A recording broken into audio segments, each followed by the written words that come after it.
tak memaksa kau harus mencintaiku.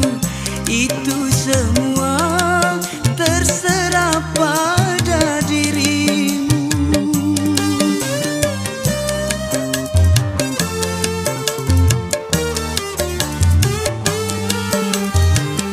Bukankah kau tahu aku orang yang tak mampu, tapi mengapa kau masih menyayangiku?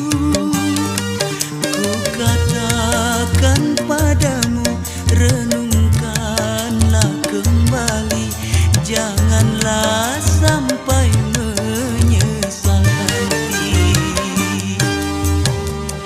Pikir-pikirlah